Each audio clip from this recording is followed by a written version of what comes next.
क्या आपको पता है कि टेस्ला और स्पेसएक्स के फाउंडर एलॉन मस्क, जिनका ये कहना है कि ईयर 2050 तक मार्स पर एक ऐसी कॉलोनी बनाई जाएगी जिसमें 10 लाख इंसान रह सकेंगे। आखिर क्यों स्पेसएक्स और नासा जैसी बड़ी बड़ी स्पेस एजेंसीज इस हरी भरी अर्थ को छोड़कर उस बंजर मार्स की ज़मीन पर इंसानों को ले जाना चाहते हैं, जबकि मार्स पर ना ही ऑक्सीजन है और ना ही खाने पीने का सामान। मार्स पर इंसान के रहने की बेसिक फैसिलिटीज़ भी अवेलेबल नहीं है, तो मार्स पर कॉलोनी बनाना मुमकिन कैसे होगा? इन्हीं सवालों के जवाब आपको इस वीडियो में मिलने वाले हैं।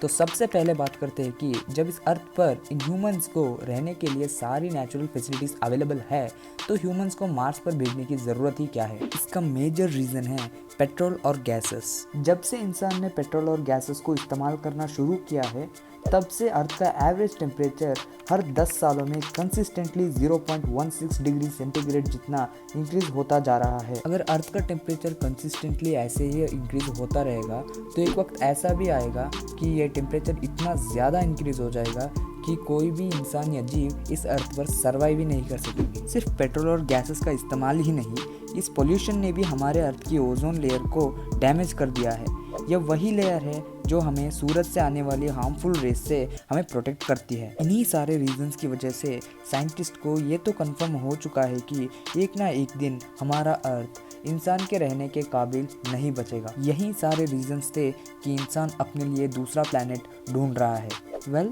हमारे सोलर सिस्टम में तो 8 प्लैनेट्स मौजूद है, तो पर्टिकुलरली मार्स को ही क्यों चुना जा रहा है? क्योंकि हमारे सोलर सिस्टम में अर्थ को पड़ोसी प्लैनेट्स बोलने के लिए सिर्फ 2 ही प्लैनेट्स अवेलेबल है, जो कि है वीनस और मार्स। वीनस पर तो हम नहीं जा सकते क्योंकि वहाँ वही सब कुछ है जिससे हम भाग रहे हैं। वीनस सन के अराउंड रिवॉल्व होने वाली सेकंड प्लैनेट होने की वजह से इसका तापमान 471 डिग्री सेंटीग्रेड तक बढ़ जाता है। वीनस का टेम्परेचर इतना ज्यादा हाई होने की वजह से इंसान की बॉडी इसमें सर्वाइव नहीं कर सकती। अब आ जाते हैं मार्स की सरफेस पर। इसमें वीनस जैसा आग तो नहीं, लेकिन यहाँ की सर्दी अर्थ की आर्कटिक रीजन से भी ज्यादा होती है। सिर्फ यही नहीं, मार्स पर ऑक्सीजन और पानी भी मौजूद नहीं है। इतने सारे डिफिकल्टीज होने के बावजूद नासा और एलॉन मस्क के पास ऐसा कौन सा प्लान है जिसकी वजह से मार्स पर इंसानों को जिंदा रखा जा सकता है? अब जो बोलने वाला हूँ उसको ध्यान से सुनना। एलॉन मस्क के प्लान के मुताबिक ईयर 2026 में पहले मार्स पर एक छोटा सा ग्रुप जाएगा और इस ग्रुप के पास कम से कम 2 साल तक जीवित रहने जितनी सारी चीजें मौजूद होगी। इस ग्रुप के जाने से पहले मार्स पर एक प्रोटेक्टिव शेल्टर बनाया जाएगा, क्योंकि मार्स पे आने वाली मिट्टी के तूफान इंसानों को हार्म कर सकते हैं। लेकिन अभी आपके दिमाग में भी सवाल आ रहा होगा कि शेल्टर को बनाएगा कौन? इसका आंसर भी हमारे इलोन भैया ही देंगे।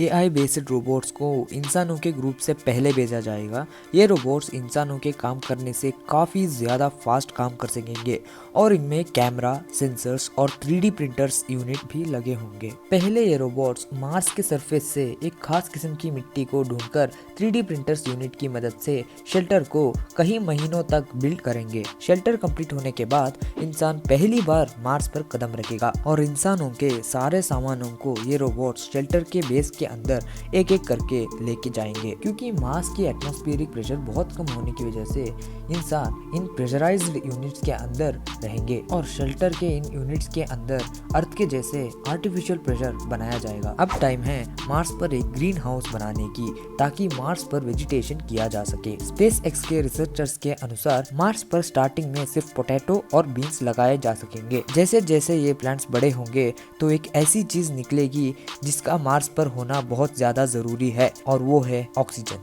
लेकिन ये ऑक्सीजन इतना ज्यादा तो नहीं होगा, लेकिन ये एक अच्छा साइन है और जल्द से जल्द मार्स पर ऑक्सीजन बनाने की भी बंदोबस्त किया जाएगा। इंसानों की एक छोटी टीम वहाँ ऑक्सीजन भी बना सकेगी। खाने के लिए 2 डिश ही सही, लेकिन खाना मौजूद होगा। और मार्स के सरफेस के नीचे फ्रोजन वाटर को रोवर्स ने पहले ही डिस्कवर कर लिया है और उस बर्फ को पिघलाकर पानी भी बनाया जाएगा। अगर मार्स के एटमॉस्फेयर में ऐसी चेंजेस किया जाए ताकि उसका टेम्परेचर बढ़ जाए, तो आने वाले 100 या 200 सालों के बाद मार्स को भी आज के अर्थ के जैसे बनाया जा सकता है। इसका मतलब ये है मार्स का टेम्परेचर बढ़ाने से मार्स के ऊपर इंसान रह सकेंगे। मार्स का टेम्परेचर बढ़ाने के लिए एलॉन मस्क ने ये आइडिया दिया है और वो है मार्स के सरफेस पर 10,000 न्यूक्लियर मिसाइल्स को फायर किया जाएगा तो वहाँ की आइस भी मेल्ट होगी और मार्स का ओवरऑल टेम्परेचर भी बढ़ जाएगा, जिसकी वजह से मार्स जल्द से जल्द ह्यूमंस के लिए रहने के काबिल बन जाएगा। एलॉन मस्क और नासा का यही प्लान है कि ईयर ईयर 2026 में इंसानों का एक छोटा ग्रुप मार्स पर जाकर एक्सपेरिमेंट्स करेगा और हर 2 सालों के बाद जब अर्थ और मार्स के बीच का डिस्टेंस कम होकर दोनों करीब आएंगे तब और भी इंसानों को भेजा जाएगा। ऐसे करते करते 2050 तक 10 लाख लोग ऐसे ही प्रेशराइज्ड कैबिन में रहेंगे और साथ में मार्स का टेम्परेचर भी बढ़ाएंगे। आने वाले 100 या 200 सालों के अंदर वो मार्स को भी अर्थ के जैसा प्लेनेट बनाने में कामयाब हो जाएंगे। And that is it for today's video guys. तो गाइस आपको वीडियो कैसी लगी मुझे कमेंट सेक्शन में ज़रूर बताना। तो मिलते हैं अगली वीडियो में, तब तक के लिए बाय बाय।